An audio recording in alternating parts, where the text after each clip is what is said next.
reincidência de erros e insucessos. Às vezes, meus coaches perguntam: e quando erramos por várias vezes o mesmo erro, como lidar com a culpa? A reincidência em erros é agravada porque desde a primeira vez que esse erro foi cometido, foi interpretado com um auto-julgamento rígido, promovendo culpa, o que o impediu de aprender plenamente as lições que ele traria se já tivesse desenvolvido um mindset estrategicamente positivo. Quando a reincidência de erros e insucessos acontece, há um acúmulo de culpas. Cada insucesso foi gerando cada vez mais culpa. E quanto maior a culpa, menor será a sua capacidade de aproveitar a oportunidade do erro para aprender com ele tudo aquilo que potencialmente pode lhe ensinar. Os aprendizados que os insucessos e erros trazem não estão todos explícitos. Às vezes você precisa parar para interpretar o que aconteceu. Por que aquilo aconteceu? Quais foram as condições que o levaram a errar? O que precisa fazer para que aquilo não se repita? E essas reflexões vão permitir aprendizados cada vez mais produtivos, úteis e que vão ajudá-lo a evoluir. É como se no primeiro erro ou insucesso você tivesse gerado algumas gramas de culpa, o que afetou a forma como você se julga, reduziu a sua autoimagem. Isso foi um fracasso e limitou a sua capacidade de aprender com aquele evento. No próximo erro, a raiva pela reincidência, junto com o acúmulo da culpa do erro anterior, gerarão alguns quilos de culpa e um agravamento da sua autoimagem, sempre fracasso. Em suma, menos aprendizado e mais ansiedade pela culpa acumulada. Na terceira vez que um insucesso acontece, somam-se a raiva da reincidência do erro, a culpa acumulada agora de 3 erros, toneladas de culpa nas suas costas, além da vergonha de perceber que as pessoas podem estar lhe julgando por tantos fracassos. Foram apenas 3 insucessos, mas é como se fossem 1 milhão. Ainda que as pessoas não estejam lhe julgando negativamente pelos seus insucessos, você mesmo antecipa esse julgamento e se rotula negativamente como um fracassado. Perceba que no primeiro erro, a interpretação negativa, o julgamento, foi sobre o fato ocorrido, o erro. Isso foi um fracasso. Na segunda falha, a interpretação e esse auto-julgamento geraram uma generalização do fracasso. Eu sempre fracasso. Na terceira ocorrência, houve a personalização do insucesso. Eu sou um fracasso. Quando você começa a acreditar que é um fracasso, sua autoimagem está tão fragilizada e danificada que a autoconfiança desaparece e junto com ela a fé e até a força de vontade para agir. Seja bem-vinda, procrastinação. Se eu sou um fracasso, nem vou ter ânimo para agir. Eu sempre fracasso. Eu não vou conseguir. Nesse caso,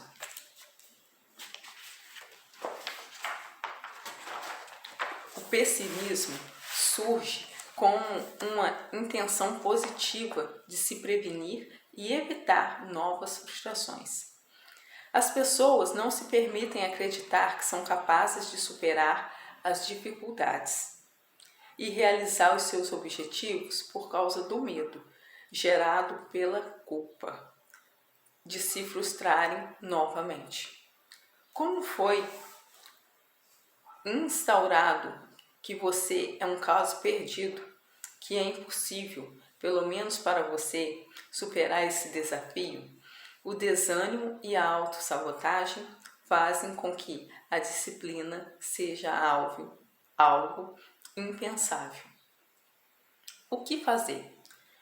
Aprender com os erros sem culpa excessiva, com paciência e gentileza, decidindo crescer com o sucesso e deixar o passado no passado. Perdão é igual paciência, mais fé, mais gentileza, mais autovalorização. A casa de hóspedes. Uma das ferramentas que aprendi no coaching generativo com Robert Dilts é a possibilidade de me aproximar de todos os meus pensamentos e sentimentos, sejam eles teoricamente bons ou ruins, para aprender a lidar melhor com cada um deles e principalmente para dominá-los. Nessa casa de hóspedes, todos são bem-vindos, mas cada um tem o seu lugar e recebe um tratamento único. O medo é bem-vindo para que eu possa dominá-lo com a minha confiança, fé, paz de espírito, autovalorização, eu sei quem eu sou, segurança e força de vontade. A raiva também é bem-vinda para que seja dominada com minha paz interior, com a minha gentileza, com a minha capacidade de perdoar a mim mesmo e aos outros. Para isso, precisamos dizer em voz alta: seja bem-vindo, e o nome do sentimento. Seja bem-vinda, raiva. Seja bem-vinda, culpa. Seja bem-vinda, insegurança. Essa prática, que inicialmente pode parecer esquisita, nos permite gerar uma conexão com os sentimentos que existem e que estão nos desorganizando internamente. É uma forma de promover um autoconhecimento mais avançado sobre o que se passa nos bastidores da nossa mente. Tentar evitar o contato com a raiva ou com o medo não vai ajudá-lo a resolvê-los. Assim como um locutor precisa encontrar a distância certa, assim como um lutador precisa encontrar a distância certa para golpear e não ser golpeado, nós precisamos gerar uma proximidade com os nossos pensamentos e sentimentos para entender de onde eles vêm, por que estão nos afetando e prejudicando, e ampliar as chances de dominá-los, não permitindo que eles nos dominem. Algumas pessoas resistem a usar esse método de dar as boas-vindas aos seus pensamentos e sentimentos, pelo medo de que eles possam crescer e causar ainda mais danos. Mas esse combate é necessário para que possamos promover o autocontrole, o domínio do que acontece internamente, para que as coisas funcionem bem externamente. Seja bem-vindo, dominando o inimigo interno. Esse é o primeiro comando que precisa praticar para se aproximar, se conectar e entender os seus pensamentos e sentimentos. Você precisa perceber a resposta da pergunta de ouro: como eu estou me sentindo? E se conectar com esse sentimento, tentando compreendê-lo, entender por que ele está lhe incomodando e qual a origem dele. Muitas pessoas sentem dificuldade de fazer isso inicialmente, de olhar de perto para os seus medos, culpas e preocupações.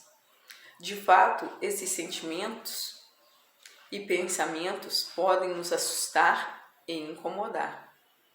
Mas viver atormentado por eles é muito pior do que enfrentá-los, superá-los e resolvê-los. É como quando a gente pisa em um espinho. Puxar o espinho será doloroso, mas deixar o espinho onde está é simplesmente inadmissível. Uma visita ao médico ou ao dentista pode não ser a coisa mais agradável, mas é necessária para identificar a raiz de algum problema e determinar o plano de ação para combatê-lo. Pode ser a diferença entre a vida e a morte.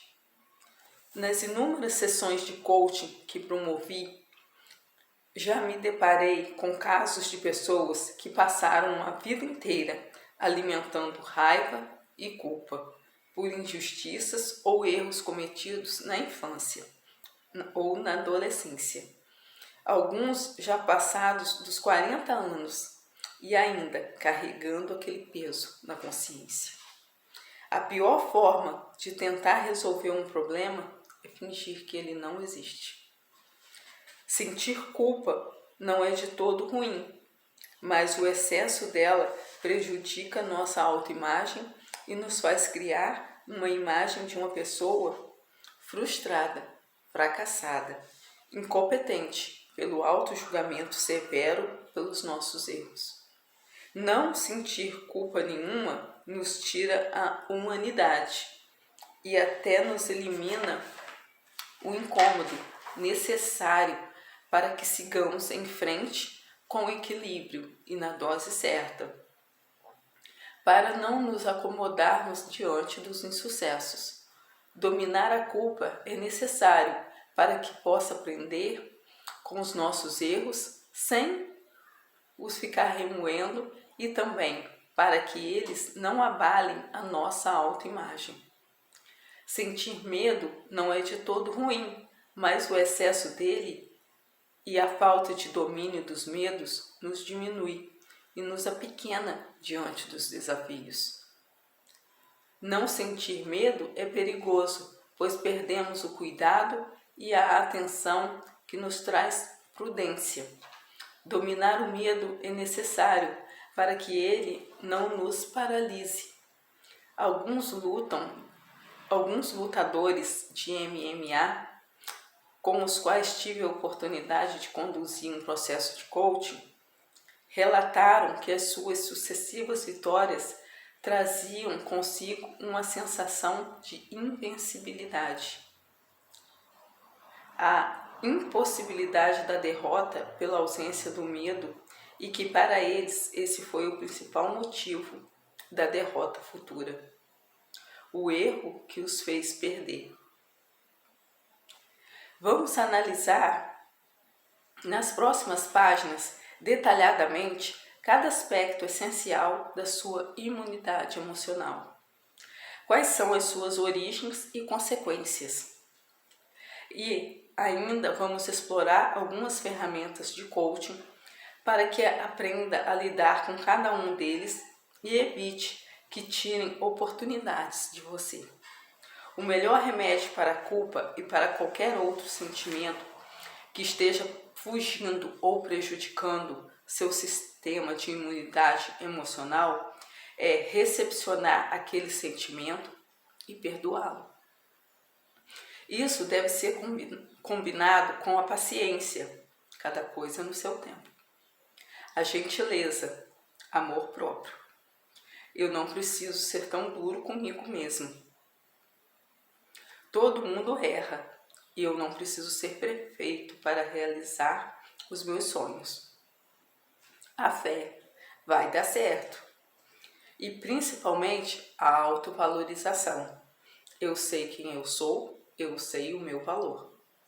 Você precisa blindar a sua autoimagem de tal forma que os acontecimentos externos não abalem o seu equilíbrio interno. Ainda que eu esteja em uma guerra aqui fora, eu decido cuidar da minha paz aqui dentro. Como dar as boas-vindas para os pensamentos e sentimentos negativos? Essa técnica pode ser usada preventivamente, ensaiando situações que gerem estresse, ansiedade, medo, raiva, insegurança ou qualquer sentimento incômodo, para prepará-lo antecipadamente para lidar com eles. Ela também pode ser aplicada em relação ao momento ou conforme o sentimento, à medida que surgirem. O interessante é que quanto mais você colocá-lo em prática, mais raros serão os momentos em que perderá a sua imunidade emocional. Ou a calma, a paciência, a paz de espírito, a confiança, a tranquilidade e a fé. E nas raras vezes em que isso acontecer, será muito mais fácil e rápido restabelecer o seu equilíbrio interior. Como superar um inimigo que não se percebe? A ansiedade é um inimigo oculto com o qual aprendemos a conviver.